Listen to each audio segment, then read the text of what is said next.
ನಮಸ್ಕಾರ. ಮುಖ್ಯಾಂಶಗಳು. ಸೆಪ್ಟೆಂಬರ್ನಿಂದ ಪ್ರತಿನಿತ್ಯ 5 ಲಕ್ಷ ಡೋಸ್ ಲಸಿಕೆ ನೀಡುವ ರಾಜ್ಯದ ತೀರ್ಮಾನಕ್ಕೆ ಕೇಂದ್ರದ ಒಪ್ಪಿಗೆ. ಮುಖ್ಯಮಂತ್ರಿ ಬಸವರಾಜ ಬೊಮ್ಮಾಯಿ.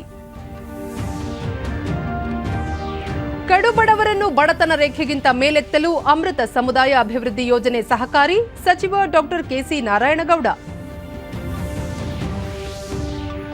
ದೇಶದ ಮುಂಚೂಣಿ ಕಾರ್ಯಕರ್ತರಿಗೆ 100%, ಆರೋಗ್ಯ ಕಾರ್ಯಕರ್ತರಿಗೆ 99% ಕೊರೋನಾ ಲಸಿಕೆ. ಕೇಂದ್ರ ಆರೋಗ್ಯ ಸಚಿವಾಲಯ. ಹಾಗೂ ನವೋದ್ಯಮಕ್ಕೆ ನೆರವಾಗಲಿರುವ ಡ್ರೋನ್ ನೀತಿ. ಸ್ವಯಂ ದೃಢೀಕರಣ, ವಿಶ್ವಾಸಕ್ಕೆ ಆದ್ಯತೆ. ಪ್ರಧಾನಿ ನರೇಂದ್ರ ಮೋದಿ.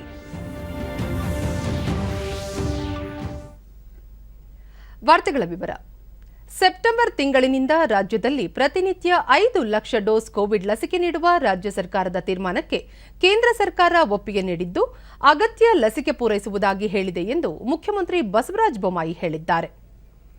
ದೆಹಲಿಯಲ್ಲಿಂದು ಕೇಂದ್ರ ಸಚಿವರುಗಳನ್ನು ಭೇಟಿ ಮಾಡಿ ರಾಜ್ಯದ ಅಭಿವೃದ್ಧಿ ಕುರಿತಂತೆ ಚರ್ಚಿಸಿದ ಬಳಿಕ ಸುದ್ದಿಗಾರರೊಂದಿಗೆ ಮುಖ್ಯಮಂತ್ರಿಗಳು ಕೇಂದ್ರ ಆರೋಗ್ಯ ಸಚಿವ ಮನ್ಸುಖ್ ಮಾಂಡವೀಯ ಅವರನ್ನು ಭೇಟಿಯಾಗಿ ಸೆಪ್ಟೆಂಬರ್ ಮತ್ತು ಅಕ್ಟೋಬರ್ ತಿಂಗಳಲ್ಲಿ ಪ್ರತಿನಿತ್ಯ 5 ಲಕ್ಷ ಕೋವಿಡ್ ಲಸಿಕೆ ನೀಡುವ ರಾಜ್ಯ ಸರ್ಕಾರದ ನಿರ್ಧಾರದ ಬಗ್ಗೆ ತಿಳಿಸಿದಾಗ ಅವರು ಒಪ್ಪಿಗೆ ಸೂಚಿಸಿದ್ದಾರೆ.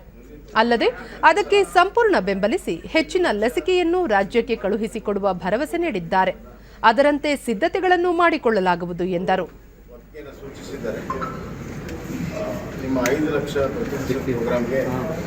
ನಮ್ಮದು ಸಂಪೂರ್ಣವಾದಂಥ ಗಮನ ಇರುತ್ತೆ. ಕೇಳ್ತೀವಿ, ಅವರು ಫಸ್ಟು ಸೆಂಟ್ರಲ್ ಹೇಳ್ತಾರೆ, ಅದಾದ್ಮೇಲೆ ಕನೆಕ್ಟ್ ಸೆಪ್ಟೆಂಬರ್ ಅಕ್ಟೋಬರ್ನಲ್ಲಿ ಹೆಚ್ಚಿನ ವ್ಯಾಕ್ಸಿನೇಷನನ್ನು ಇಡೀ ದೇಶಕ್ಕೆ ಕೊಡ್ತೀವಿ ಅಂತ ಕೊಡ್ತೀವಿ ಅಂತ. ಹೀಗಾಗಿ ಮುಂದಿನ ತಿಂಗಳಿಂದ ಪ್ರತಿ ದಿವಸ 5 ಲಕ್ಷ ವ್ಯಾಕ್ಸಿನೇಷನ್ ಕೊಡುವಂಥ ಪ್ರೋಗ್ರಾಮ್ನಲ್ಲಿ ನಾವು ಸಿದ್ಧತೆ ಇದ್ದೀವಿ. ಈಗ ನಮ್ಮದು 3 ಲಕ್ಷ 3 ಲಕ್ಷ ಕೊಟ್ಟಿದ್ದು ಕಳೆದ ವಾರದಿಂದ 4 ಲಕ್ಷ ಹೆಚ್ಚಾಗಿದೆ. ನಿನ್ನೆ 5 ಲಕ್ಷ ಆಗಿದೆ. ನಿನ್ನೆ 5 ಲಕ್ಷ ಕೊಟ್ಟಿದ್ದೀವಿ. ಇನ್ಮೇಲೆ ಪ್ರತಿ ದಿವಸ 5 ಲಕ್ಷ ಕೊಡುವಂಥ ಒಂದು ವ್ಯವಸ್ಥೆಯನ್ನು ನಾವು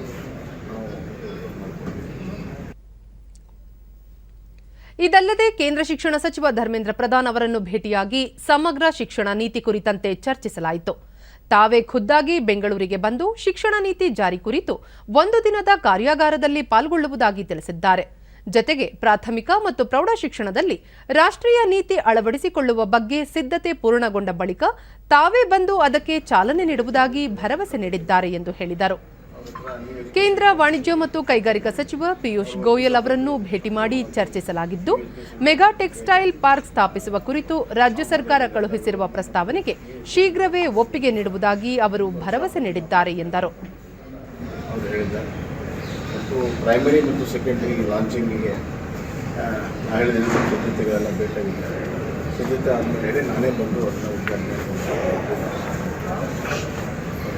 ಪಿಯೂಷ್ ಗೋಯಲ್ ಅವರು ಕೂಡ ಅವರು ಟೆಕ್ಸ್ಟೈಲು ಮತ್ತು ಅದರ್ ಇಂಡಸ್ಟ್ರಿಯಲ್ ಪಾಲಿಸಿಗೆ ನಾವು ಸಂಪೂರ್ಣವಾದಂಥ ವಿಶೇಷವಾಗಿ ಮೆಗಾ ಟೆಕ್ಸ್ಟೈಲ್ ಪಾರ್ಕ್ ಮಾಡೋದಂಥ ಒಂದು ಯೋಜನೆ ಇದೆ. ಅದನ್ನು ನಾವೆಲ್ಲ ಪ್ರಪೋಸಲ್ ಕಳಿಸಿದ್ರೆ ಅದಕ್ಕೆ ನಾವು ಒಪ್ಪಿಗೆಯನ್ನು ಕೊಡ್ತೇವೆ ಅಂತ. ಇದಕ್ಕೂ ಮುನ್ನ ಹಣಕಾಸು ಸಚಿವೆ ನಿರ್ಮಲಾ ಸೀತಾರಾಮನ್ ಅವರನ್ನು ಭೇಟಿಯಾಗಿದ್ದ ಮುಖ್ಯಮಂತ್ರಿಗಳು ಸರಕು ಮತ್ತು ಸೇವಾ ತೆರಿಗೆ ಜಿಎಸ್ಟಿ ಪರಿಹಾರವನ್ನು ಇನ್ನೂ 3 ವರ್ಷಗಳಿಗೆ ವಿಸ್ತರಿಸಬೇಕು ಮತ್ತು 15ನೇ ಹಣಕಾಸು ಆಯೋಗದ ಅನುದಾನ ಹಂಚಿಕೆ ಹೆಚ್ಚಿಸಬೇಕು ಎಂದು ಮನವಿ ಮಾಡಿದರು. ಸಚಿವರಾದ ಗೋವಿಂದ ಕಾರಜೋಳ, ಮುರುಗೇಶ್ ನಿರಾಣಿ, ಡಾ ಕೆ ಸುಧಾಕರ್, ಸಂಸದ ಶಿವಕುಮಾರ್ ಉದಾಸಿ, ಮುಖ್ಯಮಂತ್ರಿಗಳ ಪ್ರಧಾನ ಕಾರ್ಯದರ್ಶಿ ಮಂಜುನಾಥ್ ಪ್ರಸಾದ್ ಇದ್ದರು. ಕೃಷ್ಣ, ಕಾವೇರಿ, ಮಹದಾಯಿ ಸೇರಿದಂತೆ ಅಂತಾರಾಜ್ಯ ಜಲ ವಿವಾದಗಳ ಕುರಿತು ಮುಖ್ಯಮಂತ್ರಿ ಬಸವರಾಜ ಬೊಮ್ಮಾಯಿ ಅಧ್ಯಕ್ಷತೆಯಲ್ಲಿ ದೆಹಲಿಯಲ್ಲಿಂದು ಕಾನೂನು ಮತ್ತು ತಾಂತ್ರಿಕ ತಜ್ಞರ ಜೊತೆ ಮಹತ್ವದ ಸಭೆ ನಡೆಯಿತು. ಸಭೆಯಲ್ಲಿ ಜಲಸಂಪನ್ಮೂಲ ಸಚಿವ ಗೋವಿಂದ ಕಾರಜೋಳ, ಆರೋಗ್ಯ ಮತ್ತು ವೈದ್ಯಕೀಯ ಶಿಕ್ಷಣ ಸಚಿವ ಡಾ ಕೆ ಸುಧಾಕರ್, ಸಂಸದ ಶಿವಕುಮಾರ್ ಉದಾಸಿ, ಜಲಸಂಪನ್ಮೂಲ ಇಲಾಖೆ ಅಪರ ಮುಖ್ಯ ಕಾರ್ಯದರ್ಶಿ ರಾಕೇಶ್ ಸಿಂಗ್, ಮುಖ್ಯಮಂತ್ರಿಗಳ ಪ್ರಧಾನ ಕಾರ್ಯದರ್ಶಿ ಮಂಜುನಾಥ್ ಪ್ರಸಾದ್, ಅಡ್ವೊಕೇಟ್ ಜನರಲ್ ಪ್ರಭುಲಿಂಗ ನಾವದಗಿ ಮತ್ತು ಇತರರು ಉಪಸ್ಥಿತರಿದ್ದರು. ಸಭೆಯ ಬಳಿಕ ಸುದ್ದಿಗಾರರೊಂದಿಗೆ ಮುಖ್ಯಮಂತ್ರಿ ಕೃಷ್ಣಾ ಮೇಲ್ದಂಡೆ ಯೋಜನೆಯ ಹಂತ 3 ಕುರಿತು ಶೀಘ್ರ ಅಧಿಸೂಚನೆ ಹೊರಡಿಸುವ ಬಗ್ಗೆ ಸುಪ್ರೀಂ ಕೋರ್ಟ್ನಲ್ಲಿ ಮಧ್ಯಂತರ ಕೋರಿಕೆ ಸಲ್ಲಿಸಲು ನಿರ್ಧರಿಸಲಾಗಿದೆ ಎಂದು ಹೇಳಿದರು. ಇದಲ್ಲದೆ ಕಾವೇರಿ ಕೊಳ್ಳದ ತಮಿಳುನಾಡು ಭಾಗದಲ್ಲಿ ಅಲ್ಲಿನ ಸರ್ಕಾರ ಕೆಲವು ಕಾನೂನು ಬಾಹಿರ ನೀರಾವರಿ ಯೋಜನೆಗಳನ್ನು ಹಮ್ಮಿಕೊಳ್ಳುತ್ತಿದ್ದು, ಈ ಕುರಿತು ಈ ಹಿಂದೆ ಸಲ್ಲಿಸಿದ್ದ ಮೂಲ ದಾವೆಯನ್ನು ಆದಷ್ಟು ಬೇಗ ಇತ್ಯರ್ಥಗೊಳಿಸಬೇಕು ಎಂಬ ಬಗ್ಗೆ ಸುಪ್ರೀಂ ಕೋರ್ಟ್ನಲ್ಲಿ ಮಧ್ಯಂತರ ಅರ್ಜಿ ಸಲ್ಲಿಸುವುದು ಮತ್ತು ಮೇಕೆದಾಟು ಯೋಜನೆಗೆ ಸಂಬಂಧಿಸಿದಂತೆ ತಮಿಳುನಾಡು ಸಲ್ಲಿಸಿರುವ ಅರ್ಜಿ ವಿಚಾರಣೆಗೆ ಬಂದಾಗ ಕರ್ನಾಟಕದ ನಿಲುವನ್ನು ತಿಳಿಸುವ ಬಗ್ಗೆ ಚರ್ಚಿಸಲಾಯಿತು ಎಂದು ಹೇಳಿದರು. ಮಹದಾಯಿ ವಿವಾದಕ್ಕೆ ಸಂಬಂಧಿಸಿದಂತೆ ವಿಶೇಷ ನ್ಯಾಯಾಧಿಕರಣದ ಮುಂದೆ ಸಲ್ಲಿಸಿರುವ ವಿಶೇಷ ಅರ್ಜಿಯಲ್ಲಿರುವ ಮೂಲ ಪ್ರಕರಣಗಳನ್ನು ಕೂಡಲೇ ಇತ್ಯರ್ಥಪಡಿಸುವಂತೆ ಕೋರಲು ನಿರ್ಧರಿಸಲಾಗಿದೆ. ಈ ಎಲ್ಲಾ ವಿಚಾರಗಳನ್ನು ಕೇಂದ್ರದ ಗಮನಕ್ಕೂ ತರಲಾಗುವುದು ಎಂದು ತಿಳಿಸಿದರು. ಈ ಎಲ್ಲ ಬೆಳವಣಿಗೆಗಳ ಬಗ್ಗೆ ಏನೆಲ್ಲ ಕ್ರಮ ಕೈಗೊಳ್ಳಲಾಗಿದೆ ಎಂಬ ಬಗ್ಗೆ 1 ವಾರದಲ್ಲಿ ವರದಿ ಸಲ್ಲಿಸುವಂತೆ ಅಡ್ವೊಕೇಟ್ ಜನರಲ್ ಅವರಿಗೆ ಸೂಚಿಸಲಾಗಿದೆ. ಒಟ್ಟಿನಲ್ಲಿ ಬಹುಸಮಯದಿಂದ ಬಾಕಿ ಇರುವ ನೀರು ಹಂಚಿಕೆ ವಿವಾದಗಳನ್ನು ತ್ವರಿತವಾಗಿ ಇತ್ಯರ್ಥಪಡಿಸಲು ಸರ್ಕಾರ ನಿರಂತರ ಪ್ರಯತ್ನ ಮಾಡುತ್ತಿದೆ ಎಂದು ಹೇಳಿದರು. ಸರ್ಕಾರದ ಯೋಜನೆಗಳನ್ನು ಮನೆ ಮನೆಗೆ ತಲುಪಿಸುವ ಅಮೃತ ಸಮುದಾಯ ಅಭಿವೃದ್ಧಿ ಯೋಜನೆಯನ್ನು ಸರ್ಕಾರ ಜಾರಿಗೆ ತಂದಿದೆ ಎಂದು ಯುವ ಸಬಲೀಕರಣ ಮತ್ತು ಕ್ರೀಡಾ ಇಲಾಖೆ ಸಚಿವ ಡಾ ಕೆಸಿ ನಾರಾಯಣಗೌಡ ಹೇಳಿದ್ದಾರೆ. ಕಳೆದ 15ರಂದು ಸ್ವಾತಂತ್ರ್ಯೋತ್ಸವ ಭಾಷಣದಲ್ಲಿ ಮುಖ್ಯಮಂತ್ರಿ ಬಸವರಾಜ ಬೊಮ್ಮಾಯಿ ಅವರು ಈ ಯೋಜನೆ ಕುರಿತು ಘೋಷಿಸಿದ್ದರು. ಅದರಂತೆ ಯುವ ಸಬಲೀಕರಣ ಮತ್ತು ಕ್ರೀಡಾ ಇಲಾಖೆ ಯೋಜನೆಗೆ ಅನುಮೋದನೆ ನೀಡಿ ಆದೇಶ ಹೊರಡಿಸಿದೆ. ಈ ಕುರಿತು ವಿವರ ನೀಡಿದ ಸಚಿವರು 2015-16ರ ರಾಷ್ಟ್ರೀಯ ಕುಟುಂಬ ಆರೋಗ್ಯ ಸಮೀಕ್ಷೆ ಪ್ರಕಾರ ರಾಜ್ಯದಲ್ಲಿ ಶೇಕಡಾ 17.3ರಷ್ಟು ಅಂದರೆ 3 ಲಕ್ಷ ಕುಟುಂಬಗಳು ಬಡತನ ರೇಖೆಗಿಂತ ಕೆಳಗಿವೆ.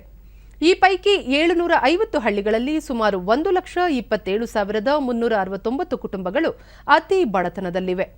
ಅಂತಹ ಕುಟುಂಬಗಳಿಗೆ ಸರ್ಕಾರದ ಯೋಜನೆಗಳನ್ನು ತಲುಪಿಸಿ ಬಡತನ ರೇಖೆಗಿಂತ ಮೇಲೆ ತರುವುದಕ್ಕಾಗಿ ಅಮೃತ ಸಮುದಾಯ ಅಭಿವೃದ್ಧಿ ಯೋಜನೆ ಜಾರಿಗೆ ತರಲಾಗಿದೆ. ಎನ್ಎಸ್ಎಸ್ ಸ್ವಯಂ ಸೇವಕರು ಇದರಲ್ಲಿ ಪ್ರಮುಖ ಪಾತ್ರ ವಹಿಸಲಿದ್ದಾರೆ ಎಂದು ತಿಳಿಸಿದರು. ಈಗಾಗಲೇ ಗುರುತಿಸಲಾಗಿರುವ 750 ಗ್ರಾಮಗಳನ್ನು ಎನ್ಎಸ್ಎಸ್ ಘಟಕಗಳ ಮೂಲಕ ದತ್ತು ಸ್ವೀಕಾರ ಮಾಡಿ ಅಮೃತ ಸಮುದಾಯ ಅಭಿವೃದ್ಧಿ ಯೋಜನೆಯಲ್ಲಿ ತೊಡಗಿಸಿ ಗ್ರಾಮ ಪಂಚಾಯಿತಿ ಮಟ್ಟದಲ್ಲಿ ವಿವಿಧ ಇಲಾಖೆಗಳಲ್ಲಿ ಈ ಕುಟುಂಬಗಳಿಗೆ ಅಗತ್ಯವಿರುವ ಯೋಜನೆಗಳನ್ನು ನೇರವಾಗಿ ತಲುಪಿಸುವ ಕಾರ್ಯ ಮಾಡಲಾಗುವುದು ಎಂದರು.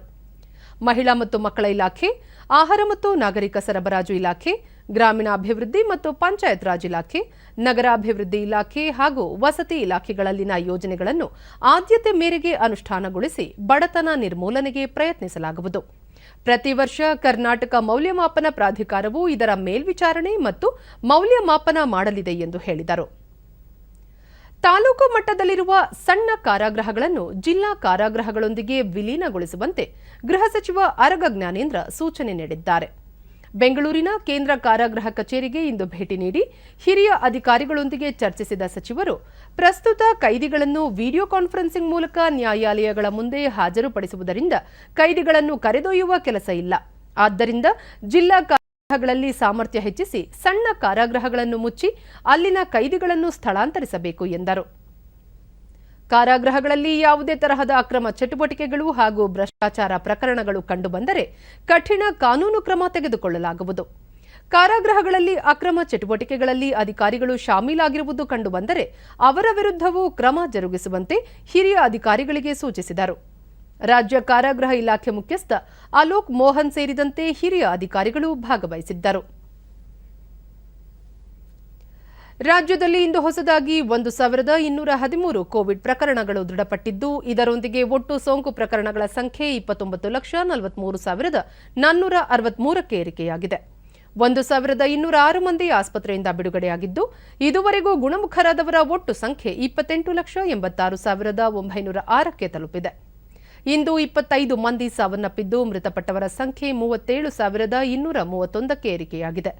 ಸದ್ಯ ರಾಜ್ಯದಲ್ಲಿ 19,300 ಸಕ್ರಿಯ ಪ್ರಕರಣಗಳಿವೆ ಎಂದು ಆರೋಗ್ಯ ಮತ್ತು ಕುಟುಂಬ ಕಲ್ಯಾಣ ಇಲಾಖೆ ತಿಳಿಸಿದೆ. ಬೆಂಗಳೂರಿನಲ್ಲಿ 319 ಮಂದಿಗೆ ಸೋಂಕು ತಗುಲಿದ್ದು, ಒಟ್ಟು ಸೋಂಕು ಪ್ರಕರಣಗಳ ಸಂಖ್ಯೆ 12,36,229ಕ್ಕೆ ಏರಿಕೆಯಾಗಿದೆ. 205 ಮಂದಿ ಆಸ್ಪತ್ರೆಯಿಂದ ಬಿಡುಗಡೆಯಾಗಿದ್ದು, ಇದುವರೆಗೂ ಒಟ್ಟು 12,12,910 ಮಂದಿ ಗುಣಮುಖರಾಗಿದ್ದಾರೆ. ಸದ್ಯ 7,343 ಸಕ್ರಿಯ ಪ್ರಕರಣಗಳಿವೆ. ಬೆಂಗಳೂರಿನಲ್ಲಿ 2 ಮೃತಪಟ್ಟಿದ್ದು, ಇದುವರೆಗೂ ಒಟ್ಟು 15,975 ಮಂದಿ ಸಾವನ್ನಪ್ಪಿದ್ದಾರೆ. ಬಾಗಲಕೋಟೆ, ಬೀದರ್, ರಾಯಚೂರು, ವಿಜಯಪುರ ಮತ್ತು ಯಾದಗಿರಿ ಜಿಲ್ಲೆಗಳಲ್ಲಿ ಯಾವುದೇ ಸೋಂಕು ಪ್ರಕರಣ ವರದಿಯಾಗಿಲ್ಲ. ಉಳಿದಂತೆ ರಾಜ್ಯದ ವಿವಿಧ ಜಿಲ್ಲೆಗಳಲ್ಲಿ ದಾಖಲಾಗಿರುವ ಸೋಂಕು ಪ್ರಕರಣಗಳ ಸಂಖ್ಯೆ ಈ ರೀತಿ ಇದೆ.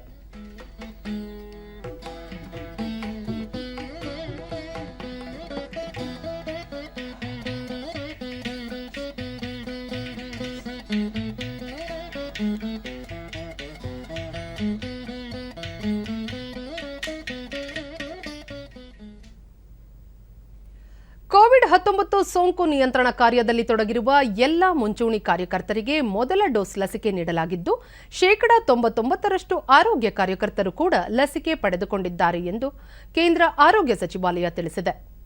ದೆಹಲಿಯಲ್ಲಿಂದು ಸುದ್ದಿಗೋಷ್ಠಿಯಲ್ಲಿ ವಿವರ ನೀಡಿದ ಆರೋಗ್ಯ ಸಚಿವಾಲಯದ ಕಾರ್ಯದರ್ಶಿ ರಾಜೇಶ್ ಭೂಷಣ್, 80% ಆರೋಗ್ಯ ಕಾರ್ಯಕರ್ತರು ಮತ್ತು 79% ಮುಂಚೂಣಿ ಕಾರ್ಯಕರ್ತರು ಎರಡನೇ ಡೋಸ್ ಲಸಿಕೆಯನ್ನು ಪಡೆದಿರುವುದಾಗಿ ಹೇಳಿದರು. ಕೇರಳದಲ್ಲಿ 1 ಲಕ್ಷಕ್ಕಿಂತ ಹೆಚ್ಚು ಕೋವಿಡ್ ಸಕ್ರಿಯ ಪ್ರಕರಣಗಳಿದ್ದು, ಒಟ್ಟು ಪ್ರಕರಣಗಳಲ್ಲಿ ಕೇರಳ 51% ಪ್ರಕರಣ ಹೊಂದಿದೆ. ಪ್ರಸ್ತುತ ದೇಶದಲ್ಲಿ 1 ಲಕ್ಷಕ್ಕಿಂತ ಹೆಚ್ಚು ಸೋಂಕು ಪ್ರಕರಣ ಹೊಂದಿದ ಏಕಮಾತ್ರ ರಾಜ್ಯ ಕೇರಳ ಎಂದು ತಿಳಿಸಿದರು. ಮಹಾರಾಷ್ಟ್ರದಲ್ಲಿ 16% ಪ್ರಕರಣಗಳಿದ್ದು, ಕರ್ನಾಟಕ, ತಮಿಳುನಾಡು ಮತ್ತು ಆಂಧ್ರಪ್ರದೇಶ 4ರಿಂದ 5% ಸೋಂಕು ಪ್ರಕರಣಗಳನ್ನು ಹೊಂದಿವೆ. ಕಳೆದ 24 ಗಂಟೆಯಲ್ಲಿ 46,000ಕ್ಕಿಂತ ಹೆಚ್ಚು ಹೊಸ ಸೋಂಕು ಪ್ರಕರಣಗಳು ವರದಿಯಾಗಿದ್ದು, ಈ ಪೈಕಿ 58% ಕೇರಳದಲ್ಲಿ ಪತ್ತೆಯಾಗಿವೆ. ದೇಶದ 41 ಜಿಲ್ಲೆಗಳಲ್ಲಿ 10ಕ್ಕಿಂತ ಹೆಚ್ಚು ಪ್ರಕರಣಗಳು ಪತ್ತೆಯಾಗಿವೆ ಎಂದು ಅವರು ವಿವರಿಸಿದರು.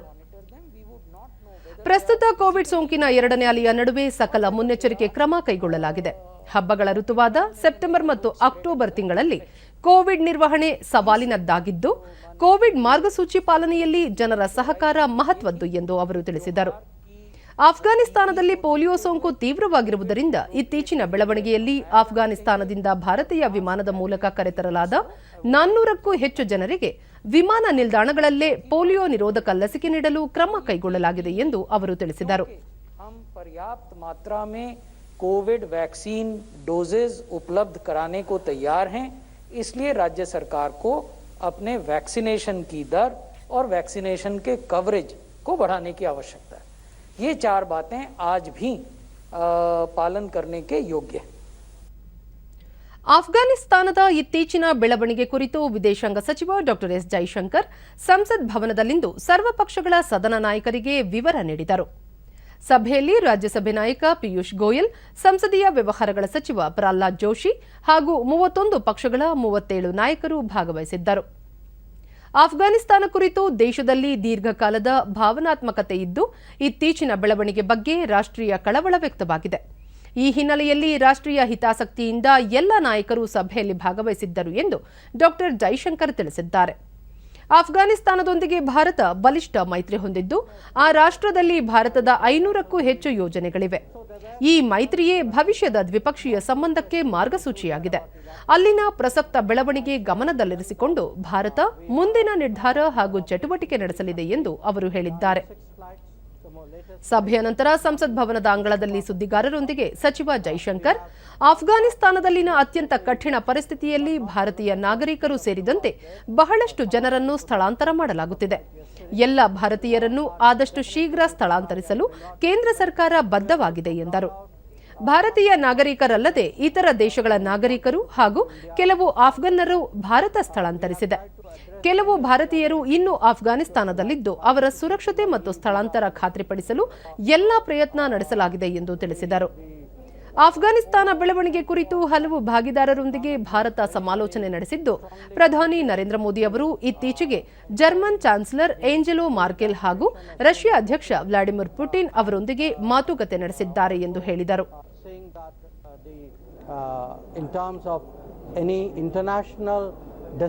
ಈ ಮಧ್ಯೆ ಆಫ್ಘಾನಿಸ್ತಾನದ ಕಾಬೂಲ್ ಅನ್ನು ತಾಲಿಬಾನ್ ವಶಪಡಿಸಿಕೊಂಡ ನಂತರ ಅಲ್ಲಿಂದ ಇದುವರೆಗೆ 700ಕ್ಕೂ ಹೆಚ್ಚು ಜನರನ್ನು Bharat ಸ್ಥಳಾಂತರಿಸಿದೆ.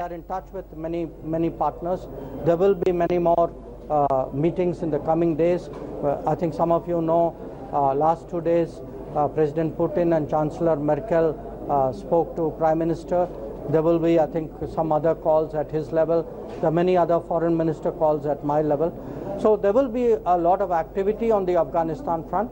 But at the moment, as I said, our focus is on evacuation, and the government is doing everything to ensure that we bring back our people. ಇಂದು 24 ಭಾರತೀಯರು ಮತ್ತು 11 ಮಂದಿ ನೇಪಾಳ ನಾಗರಿಕರನ್ನು ಹೊತ್ತ ಭಾರತೀಯ ವಾಯುಪಡೆ ವಿಮಾನ ಕಾಬೂಲ್ನಿಂದ ದೆಹಲಿಗೆ ಆಗಮಿಸಿದೆ ಎಂದು ವಿದೇಶಾಂಗ ಸಚಿವಾಲಯ ತಿಳಿಸಿದೆ. भारत ने ऑपरेशन देवी शक्ति के तहत अब तक करीब 700 से ज्यादा लोगों को अफगानिस्तान से सुरक्षित निकाला है. अफगानिस्तान ಕೋವಿಡ್ ಸಂಕಷ್ಟ ಹಿನ್ನೆಲೆಯಲ್ಲಿ ಭವಿಷ್ಯದ ವಿವಿಧ ಜಾಗತಿಕ ಸವಾಲುಗಳನ್ನು ಎದುರಿಸುವಲ್ಲಿ ಜನೋಮಿಕ್ಸ್ ಸಂಶೋಧನೆ ನೆರವಾಗಲಿದೆ ಎಂದು ರಕ್ಷಣಾ ಸಚಿವ ರಾಜನಾಥ್ ಸಿಂಗ್ ಹೇಳಿದ್ದಾರೆ. ಹೈದರಾಬಾದ್ನ ಜನೋಮಿಕ್ಸ್ ಸಂಶೋಧನಾ ಕೇಂದ್ರಕ್ಕೆ ವಿಡಿಯೋ ಕಾನ್ಫರೆನ್ಸ್ ಮೂಲಕ ಇಂದು ಚಾಲನೆ ನೀಡಿದ ಸಚಿವರು, ಈ ಕೇಂದ್ರವು ಮುಂದಿನ ತಲೆಮಾರಿನ ಜನೋಮಿಕ್ಸ್ ತಂತ್ರಜ್ಞಾನ ಹೊಂದಿದ್ದು ಜೀವ ವೈಜ್ಞಾನಿಕ ವಲಯದಲ್ಲಿ ಕ್ರಾಂತಿಕಾರಕ ಬದಲಾವಣೆ ತರಲಿದೆ ಎಂದರು. 1990ರ ದಶಕದಲ್ಲಿ ಮಾಹಿತಿ ತಂತ್ರಜ್ಞಾನ ವಲಯವು ದೇಶದ ಆರ್ಥಿಕತೆ ಬಲಪಡಿಸುವಲ್ಲಿ ಮಹತ್ವದ ಕೊಡುಗೆ ನೀಡಿದ್ದು, 21ನೇ ಶತಮಾನದಲ್ಲಿ ಜನೋಮಿಕ್ಸ್ ಸಂಶೋಧನೆಗಳು ಪ್ರಮುಖ ಕೊಡುಗೆ ನೀಡಲಿವೆ ಎಂದು ಅವರು ತಿಳಿಸಿದರು. आईटी उद्योग ने 90 के दशक में भारत की अर्थव्यवस्था को मजबूत करने में महत्वपूर्ण भूमिका निभाई है. मैं मानता हूं कि जीनोमिक्स 21वीं सदी का एक प्रमुख उद्योग होगा जिसकी देश और समाज निर्माण में बहुत ही महत्वपूर्ण भूमिका रहेगी. कोरोना काल की चुनौतियों से हम जूझ रहे हैं और भविष्य में जलवायु परिवर्तन एक बड़ी समस्या होने वाली है. एक प्राथमिक चिंता यह है कि एक्सट्रीम क्लाइमेट चेंज आबादी को काफी हद तक प्रभावित कर सकता है. जीनोमिक्स हमें आने वाली चुनौतियों से लड़ने में बहुत ಸಮಗ್ರ ಭಾರತ ನಿರ್ಮಾಣಕ್ಕೆ ಸಂಕಲ್ಪಬದ್ಧರಾಗುವಂತೆ ವಿದ್ಯಾರ್ಥಿ ಸಮುದಾಯಕ್ಕೆ ರಾಷ್ಟ್ರಪತಿ ರಾಮನಾಥ್ ಕೋವಿಂದ್ ಕರೆ ನೀಡಿದ್ದಾರೆ. ಉತ್ತರ ಪ್ರದೇಶದ ಲಖನೌದಲ್ಲಿರುವ ಬಾಬಾ ಸಾಹೇಬ್ ಭೀಮರಾವ್ ಅಂಬೇಡ್ಕರ್ ವಿಶ್ವವಿದ್ಯಾಲಯದ 9ನೇ ಘಟಿಕೋತ್ಸವದಲ್ಲಿ ರಾಷ್ಟ್ರಪತಿಗಳು ಪಾಲ್ಗೊಂಡು, ಸಶಕ್ತ ಭಾರತ ಎಂದರೆ ಭೇದ ಭಾವರಹಿತ ಸಮಾಜ ನಿರ್ಮಾಣ ಮಾಡುವುದು. ಈ ಕಾರ್ಯಕ್ಕೆ ವಿದ್ಯಾರ್ಥಿಗಳು ತಮ್ಮನ್ನು ವ್ಯಕ್ತಿಗತವಾಗಿ ಮತ್ತು ಸಾಮೂಹಿಕವಾಗಿ ತೊಡಗಿಸಿಕೊಳ್ಳಬೇಕು ಎಂದು ಹೇಳಿದರು. ಇಂತಹ ಸಶಕ್ತ ಭಾರತ ನಿರ್ಮಾಣ ಬಾಬಾ ಸಾಹೇಬ್ ಅಂಬೇಡ್ಕರ್ ಅವರ ಕನಸಾಗಿತ್ತು. ಈ ಕನಸನ್ನು ನನಸು ಮಾಡಲು ಎಲ್ಲರೂ ಒಟ್ಟಾಗಿ ಶ್ರಮಿಸಬೇಕು. ಪ್ರಸ್ತುತ ಭಾರತವು ಸ್ವಾತಂತ್ರ್ಯದ ಅಮೃತ ಮಹೋತ್ಸವ ಆಚರಿಸುತ್ತಿದ್ದು, ಸುವರ್ಣ ಮಹೋತ್ಸವದ ವೇಳೆಗೆ ನೀವೆಲ್ಲರೂ ದೇಶದ ನೇತೃತ್ವ ವಹಿಸಿಕೊಳ್ಳುವ ಮಟ್ಟಕ್ಕೆ ಬೆಳೆಯಬೇಕು ಎಂದು ಹಾರೈಸಿದರು. रेवेन्यू शेयरिंग सिस्टम, शिक्षा व्यवस्था आदि क्षेत्रों में मूलभूत योगदान दिया था. वे एक शिक्षाविद, अर्थशास्त्री, विधिवेत्ता, राजनेता, पत्रकार, समाजशास्त्री. ಇದೇ ವೇಳೆ ರಾಷ್ಟ್ರಪತಿಗಳು ಸಾವಿತ್ರಿಬಾಯಿ ಪುಲೆ ಬಾಲಕಿಯರ ವಸತಿ ನಿಲಯಕ್ಕೆ ಶಂಕುಸ್ಥಾಪನೆ ನೆರವೇರಿಸಿದರು. ರಾಜ್ಯಪಾಲರಾದ ಆನಂದಿಬೆನ್, ಮುಖ್ಯಮಂತ್ರಿ ಯೋಗಿ ಆದಿತ್ಯನಾಥ್ ಸೇರಿದಂತೆ ಗಣ್ಯರು ಪಾಲ್ಗೊಂಡಿದ್ದರು. 4 ದಿನಗಳ ಭೇಟಿಗಾಗಿ ಉತ್ತರ ಪ್ರದೇಶ ಪ್ರವಾಸ ಕೈಗೊಂಡಿರುವ ರಾಷ್ಟ್ರಪತಿಗಳು ನಾಳೆ ಲಖನೌದಲ್ಲಿ ಉತ್ತರ ಪ್ರದೇಶದ ಮಾಜಿ ಮುಖ್ಯಮಂತ್ರಿ ಡಾಕ್ಟರ್ ಸಂಪೂರ್ಣಾನಂದ ಅವರ ಪ್ರತಿಮೆಯನ್ನು ಅನಾವರಣಗೊಳಿಸಲಿದ್ದಾರೆ. ಜೊತೆಗೆ ಕ್ಯಾಪ್ಟನ್ ಮನೋಜ್ ಪಾಂಡೆ ಸೈನಿಕ ಶಾಲೆಯ ಸಭಾಂಗಣವನ್ನು ಉದ್ಘಾಟಿಸಲಿದ್ದಾರೆ. ಬಳಿಕ ಅವರು ಲಖನೌದ ಗಾಂಧಿ ಸ್ನಾತಕೋತ್ತರ ವೈದ್ಯಕೀಯ ವಿಜ್ಞಾನ ಸಂಸ್ಥೆಯ 26ನೇ ಘಟಿಕೋತ್ಸವದಲ್ಲಿ ಪಾಲ್ಗೊಳ್ಳಲಿದ್ದಾರೆ. अनेक कदम उठाए जा रहे हैं. सामाजिक न्याय और व्यक्तिगत उन्नति के लिए शिक्षा ही सबसे प्रभावी माध्यम होती है. शिक्षा के विकास हेतु किए गए इन प्रयासों की भरपूर सराहना की जानी चाहिए. इसलिए मैं राज्यपाल श्रीमती आनंदीबेन पटेल, मुख्यमंत्री श्री योगी आदित्यनाथ एवं उनके अधिकारियों व कर्मचारियों की भूरी भूरी प्रशंसा करता हूँ. ನೂತನ ಡ್ರೋನ್ ನೀತಿ 2021 ಜಾರಿಗೊಳಿಸಿ ನಾಗರಿಕ ವಿಮಾನಯಾನ ಸಚಿವಾಲಯ ಇಂದು ಅಧಿಸೂಚನೆ ಹೊರಡಿಸಿದೆ. ನೂತನ ನೀತಿ ಅನುಸಾರ ಡ್ರೋನ್ ಕುರಿತಂತೆ ಉದ್ಯಮ ಸ್ನೇಹಿ ನಿಯಂತ್ರಣ ವ್ಯವಸ್ಥೆಗಾಗಿ ಮಾನವರಹಿತ ವಿಮಾನ ವ್ಯವಸ್ಥೆ ಉತ್ತೇಜನಾ ಮಂಡಳಿ ರಚಿಸಲಾಗುವುದು. ಡ್ರೋನ್ ಆಮದು ನಿಯಂತ್ರಣವನ್ನು ವಿದೇಶ ವ್ಯಾಪಾರ ಮಹಾನಿರ್ದೇಶನಾಲಯ ವ್ಯಾಪ್ತಿಯಡಿ ತರಲಾಗುವುದು ಎಂದು ಸಚಿವಾಲಯ ತಿಳಿಸಿದೆ. ಅತಿ ಭಾರದ ಸರಕು ಸಾಗಿಸುವ ಡ್ರೋನ್ಗಳು ಮತ್ತು ಡ್ರೋನ್ ಟ್ಯಾಕ್ಸಿಗಳನ್ನು ಈ ನೀತಿ ವ್ಯಾಪ್ತಿಗೆ ತರಲು ನಿರ್ಧರಿಸಲಾಗಿದೆ. ಅದಕ್ಕಾಗಿ ಗರಿಷ್ಠ ತೂಕವನ್ನು 300 ಕೆಜಿಯಿಂದ 500 ಕೆಜಿಗೆ ಏರಿಕೆ ಮಾಡಲಾಗಿದೆ. ಡ್ರೋನ್ ಅನುಮತಿ ಪ್ರಕ್ರಿಯೆಯನ್ನು ಸರಳಗೊಳಿಸಲಾಗಿದ್ದು, ವಿವಿಧ ಅರ್ಜಿಗಳ ಸಂಖ್ಯೆಗಳನ್ನು 25ರಿಂದ 5ಕ್ಕೆ ಇಳಿಸಲಾಗಿದೆ. ನೂತನ ನೀತಿ ಅನುಸಾರ ಗರಿಷ್ಠ ದಂಡವನ್ನು 1 ಲಕ್ಷ ರೂಪಾಯಿಗೆ ಮಿತಿಗೊಳಿಸಲಾಗಿದೆ. ಡಿಜಿಟಲ್ ಸ್ಕೈ ಪ್ಲಾಟ್ಫಾರಂ ಮೂಲಕ ಎಲ್ಲ ಡ್ರೋನ್ಗಳನ್ನು ಆನ್ಲೈನ್ ನೋಂದಣಿ ಮಾಡಲಾಗುವುದು. ಡ್ರೋನ್ ವರ್ಗಾವಣೆ ಮತ್ತು ನೋಂದಣಿ ವಾಪಸಾತಿ ಪ್ರಕ್ರಿಯೆಯನ್ನು ಸರಳಗೊಳಿಸಲಾಗಿದೆ ಎಂದು ಸಚಿವಾಲಯ ತಿಳಿಸಿದೆ. ಸುದ್ದಿಗೋಷ್ಠಿಯಲ್ಲಿ ವಿವರ ನೀಡಿದ ನಾಗರಿಕ ವಿಮಾನಯಾನ ಸಚಿವ ಜ್ಯೋತಿರಾದಿತ್ಯ ಸಿಂಧ್ಯಾ, ನೂತನ ನೀತಿಯು ದೇಶದ ಅಭಿವೃದ್ಧಿ ಮತ್ತು ಭದ್ರತೆಯ ವಿಚಾರದಲ್ಲಿ ಸಮತೋಲನದಿಂದ ಕೂಡಿದೆ. ಡ್ರೋನ್ ಅನುಮೋದನೆ ಮತ್ತು ಪರವಾನಗಿ ಸೇರಿದಂತೆ ಎಲ್ಲ ಪ್ರಕ್ರಿಯೆಗಳಿಗೆ ಏಕಗವಾಕ್ಷಿ ವ್ಯವಸ್ಥೆ ರೂಪಿಸಲಾಗಿದೆ ಎಂದರು. ಭಾರತ ಎಲ್ಲ ವಲಯದಲ್ಲೂ ಜಾಗತಿಕ ನಾಯಕನಾಗಬೇಕೆಂಬುದು ಪ್ರಧಾನಿ ನರೇಂದ್ರ ಮೋದಿ ಅವರ ಪರಿಕಲ್ಪನೆಯಾಗಿದ್ದು, ಈ ನಿಟ್ಟಿನಲ್ಲಿ ಡ್ರೋನ್ ನೀತಿಯು 21ನೇ ಶತಮಾನದ ಭಾರತೀಯ ತಂತ್ರಜ್ಞಾನ ವಲಯದಲ್ಲಿ ಇತಿಹಾಸ ನಿರ್ಮಿಸಲಿದೆ. ರಸ್ತೆಯ ಮೇಲೆ ಕಾರುಗಳು ಸಂಚರಿಸುವ ಮಾದರಿಯಲ್ಲಿ ಆಕಾಶದಲ್ಲಿ ಡ್ರೋನ್ಗಳು ಸಂಚರಿಸುವುದು ಭವಿಷ್ಯದ ತಂತ್ರಜ್ಞಾನವಾಗಲಿದ್ದು, ಇದಕ್ಕೆ ನೂತನ ಡ್ರೋನ್ ನೀತಿ ಪೂರಕವಾಗಿದೆ ಎಂದು ತಿಳಿಸಿದರು. इंटरफेरेंस उसमें मिनिमल होगा, पूरी तरीके से सेल्फ जनरेटेड परमिशन रहेंगी. एक इंटरैक्टिव एयर स्पेस मैप बनाया जा रहा है जिसमें ग्रीन, येलो और रेड जोन्स रेखांकित की जाएंगी. पायलट लाइसेंस माइक्रो ड्रोन्स जो नॉन कमर्शियल यूज के लिए होती हैं और नैनो ड्रोन्स और R&D और टेस्टिंग के लिए पायलट लाइसेंस की जरूरत नहीं रहेगी. ಈ ಕುರಿತು ಪ್ರಧಾನಿ ನರೇಂದ್ರ ಮೋದಿ, ನೂತನ ಡ್ರೋನ್ ನೀತಿಯು ನವೋದ್ಯಮ ಮತ್ತು ಈ ವಲಯದಲ್ಲಿ ಕಾರ್ಯನಿರ್ವಹಿಸುತ್ತಿರುವ ಯುವಜನರಿಗೆ ನೆರವಾಗಲಿದೆ. ನಾವೀನ್ಯತಾ ಉದ್ಯಮಗಳಲ್ಲಿ ಹಲವು ಅವಕಾಶಗಳನ್ನು ಈ ನೀತಿ ಮುಕ್ತಗೊಳಿಸಲಿದ್ದು, ಭಾರತವನ್ನು ಡ್ರೋನ್ ಕೇಂದ್ರವನ್ನಾಗಿಸಲು ಸಹಕಾರಿಯಾಗಲಿದೆ ಎಂದು ಅಭಿಪ್ರಾಯಪಟ್ಟಿದ್ದಾರೆ. ನೂತನ ನೀತಿಯಲ್ಲಿ ಸ್ವಯಂ ದೃಢೀಕರಣ ಮತ್ತು ವಿಶ್ವಾಸಕ್ಕೆ ಆದ್ಯತೆ ನೀಡಲಾಗಿದ್ದು, ಡ್ರೋನ್ ನೋಂದಣಿ ಪ್ರಕ್ರಿಯೆ ಸರಳಗೊಳಿಸಲಾಗಿದೆ. ಈ ಮುನ್ನ ಇದ್ದ ಹಲವು ಅಡೆತಡೆಗಳನ್ನು ನಿವಾರಿಸಲಾಗಿದೆ ಎಂದು ಪ್ರಧಾನಿ ಟ್ವೀಟ್ ಮಾಡಿದ್ದಾರೆ. ದೇಶದ ಕಬ್ಬು ಬೆಳೆಗಾರರಿಗೆ ನ್ಯಾಯೋಚಿತ ಹಾಗೂ ಲಾಭದಾಯಕ ಬೆಲೆ ಹೆಚ್ಚಳಕ್ಕೆ ಕೇಂದ್ರ ಸಚಿವ ಸಂಪುಟ ಸಮ್ಮತಿ ನೀಡಿದೆ. ಪ್ರತಿ ಕ್ವಿಂಟಾಲ್ ಕಬ್ಬಿಗೆ 290 ರೂಪಾಯಿ ಬೆಂಬಲ ಬೆಲೆ ಘೋಷಿಸಿರುವುದರಿಂದ ರಾಜ್ಯದ ಕಬ್ಬು ಬೆಳೆಗಾರರು ಸಂತಸ ವ್ಯಕ್ತಪಡಿಸಿದ್ದಾರೆ. ಕೇಂದ್ರ ಸರ್ಕಾರದ ತೀರ್ಮಾನವನ್ನು ಸ್ವಾಗತಿಸಿದ್ದಾರೆ. ಕೇಂದ್ರದ ಈ ನೂತನ ಕ್ರಮದಿಂದ ದೇಶದ 5 ಕೋಟಿ ಕಬ್ಬು ಬೆಳೆಗಾರರು ಮತ್ತು ಅವರ ಅವಲಂಬಿತರಿಗೆ ನೆರವಾಗಲಿದೆ. ಮುಂದಿನ ಮಾರುಕಟ್ಟೆ ವರ್ಷಕ್ಕೆ ಪ್ರತಿ ಟನ್ ಕಬ್ಬಿಗೆ 2,009 ರೂಪಾಯಿ ಬೆಂಬಲ ಬೆಲೆ ದೊರೆಯಲಿದೆ.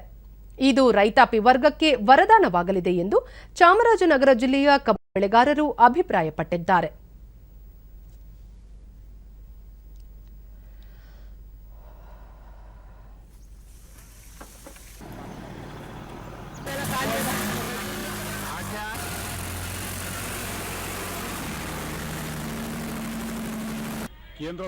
ಡಿಡಿ ನ್ಯೂಸ್ನೊಂದಿಗೆ ಚಾಮರಾಜನಗರ ಜಿಲ್ಲಾ ಕಬ್ಬು ಬೆಳೆಗಾರರ ಸಂಘದ ಅಧ್ಯಕ್ಷ ಹಳ್ಳಿಕೆರೆ ಹುಂಡಿ ಭಾಗ್ಯರಾಜ್, ಕೇಂದ್ರ ಸರ್ಕಾರ ಪ್ರತಿ ಕ್ವಿಂಟಾಲ್ ಕಬ್ಬಿಗೆ 290 ರೂಪಾಯಿ ಎಫ್ಆರ್ಪಿ ನಿಗದಿಪಡಿಸಿರುವುದು ಕಬ್ಬು ಬೆಳೆಗಾರರಿಗೆ ಅನುಕೂಲವಾಗಿದೆ ಎಂದು ಸಂತಸ ವ್ಯಕ್ತಪಡಿಸಿದರು. ಅನುಕೂಲ ಆಗ್ತದೆ. ಆದರೆ ಇನ್ನು ಮುಂದಿನ ದಿನಗಳಲ್ಲಿ ಕಬ್ಬಿನ ಉಪ ಉತ್ಪನ್ನಗಳಾದಂತಹ ಎಥನಾಲ್ ಮತ್ತು ಇತರೆ ಉತ್ಪನ್ನಗಳನ್ನು ಕಾರ್ಖಾನೆಯಿಂದ ಬರ್ತಕ್ಕಂಥ ಲಾಭವನ್ನ ರೈತರಿಗೆ ಕೊಡಿಸಿದ್ರೆ ರೈತರ ಆದಾಯ ದ್ವಿಗುಣ ಆಗ್ತದೆ. ಜಿಲ್ಲಾ ಕಬ್ಬು ಬೆಳೆಗಾರರ ಸಂಘದ ಉಪಾಧ್ಯಕ್ಷ ಮೂಡ್ಲುಪುರ ಶಿವಮೂರ್ತಿ, ರೈತರಿಗೆ ಬೆಂಬಲ ಬೆಲೆ ಜೊತೆಗೆ ಎಥನಾಲ್ ಸೇರಿದಂತೆ ಉಪ ಉತ್ಪನ್ನಗಳಿಂದ ಬರುವ ಲಾಭವನ್ನು ರೈತರಿಗೆ ಹಂಚಿಕೆ ಮಾಡಿದರೆ ರೈತರ ಆದಾಯ ಮತ್ತಷ್ಟು ದ್ವಿಗುಣಗೊಳ್ಳಲಿದ್ದು, ಇದನ್ನು ಕಾರ್ಯೋನ್ಮುಖಗೊಳಿಸುವಂತೆ ಮನವಿ ಮಾಡಿದರು. ಕೇಳ್ಕೊಳ್ತಾ ಇರೋದೇನಂತಂದ್ರೆ, ರೈತರ ಶ್ರಮಕ್ಕೆ ಪ್ರತಿಫಲವಾಗಿ ಈ ಒಂದು ಉಪ ಉತ್ಪನ್ನಗಳ ಹಂಚಿಕೆಯನ್ನು, ಹಣದ ಹಂಚಿಕೆ ಅಂತನ್ನು ರೈತರಿಗೆ ಫ್ಯಾಕ್ಟರಿಗಳಿಂದ ಕೊಡಿಸಿದ್ರೆ ತುಂಬಾ ಅನುಕೂಲ ಆಗುತ್ತೆ ಅಂತ ಕೇಂದ್ರ ಸರ್ಕಾರವನ್ನು ಮನವಿ ಮಾಡಿಕೊಳ್ಳುತ್ತೇನೆ.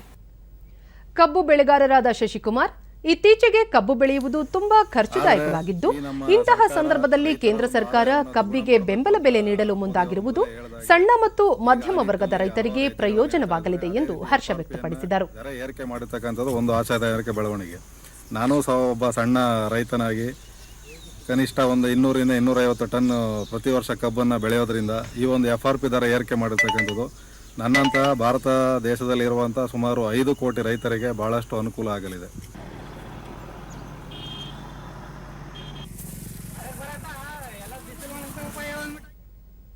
ಕೊನೆಯಲ್ಲಿ ಮತ್ತೊಮ್ಮೆ ಮುಖ್ಯಾಂಶಗಳು.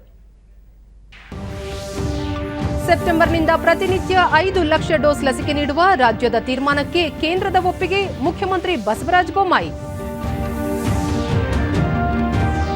ಕಡು ಬಡವರನ್ನು ಬಡತನ ರೇಖೆಗಿಂತ ಮೇಲೆತ್ತಲು ಅಮೃತ ಸಮುದಾಯ ಅಭಿವೃದ್ಧಿ ಯೋಜನೆ ಸಹಕಾರಿ, ಸಚಿವ ಡಾಕ್ಟರ್ ಕೆಸಿ ನಾರಾಯಣಗೌಡ. ದೇಶದ ಮುಂಚೂಣಿ ಕಾರ್ಯಕರ್ತರಿಗೆ 100%, ಆರೋಗ್ಯ ಕಾರ್ಯಕರ್ತರಿಗೆ 99% ಕೊರೋನಾ ಲಸಿಕೆ, ಕೇಂದ್ರ ಆರೋಗ್ಯ ಸಚಿವಾಲಯ. ಹಾಗೂ ನವೋದ್ಯಮಕ್ಕೆ ನೆರವಾಗಲಿರುವ ಡ್ರೋನ್ ನೀತಿ, ಸ್ವಯಂ ದೃಢೀಕರಣ, ವಿಶ್ವಾಸಕ್ಕೆ ಆದ್ಯತೆ, ಪ್ರಧಾನಿ ನರೇಂದ್ರ ಮೋದಿ.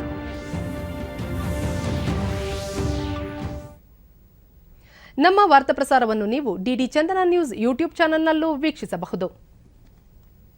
ವೀಕ್ಷಕರೇ, ಈಗ ನಾನು ಸ್ಟುಡಿಯೋದಿಂದ ತೆರಳುತ್ತಿರುವ ಕಾರಣ ಮಾಸ್ಕ್ ಧರಿಸುತ್ತಿದ್ದೇನೆ.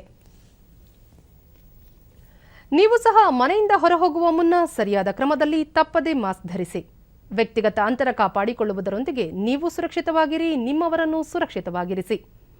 ನೈರ್ಮಲ್ಯಕ್ಕೆ ಆದ್ಯತೆ ನೀಡುವುದರ ಜೊತೆಗೆ ಸೋಂಕು ತಡೆಗೆ ಕೋವಿಡ್-19 ಲಸಿಕೆ ಪಡೆಯುವುದು ಅಗತ್ಯ. ಇಲ್ಲಿಗೆ ಇಂದಿನ ವಾರ್ತಾ ಪ್ರಸಾರ ಮುಕ್ತಾಯವಾಯಿತು. ಸತ್ಯ, ಸಮರ್ಥ, ಸಂಪೂರ್ಣ ಸುದ್ದಿಗಾಗಿ ವೀಕ್ಷಿಸಿ ಚಂದನ ವಾರ್ತೆ. ನಮ್ಮ ಮುಂದಿನ ವಾರ್ತಾ ಪ್ರಸಾರ ನಾಳೆ ಬೆಳಗ್ಗೆ 7:30 ನಮಸ್ಕಾರ.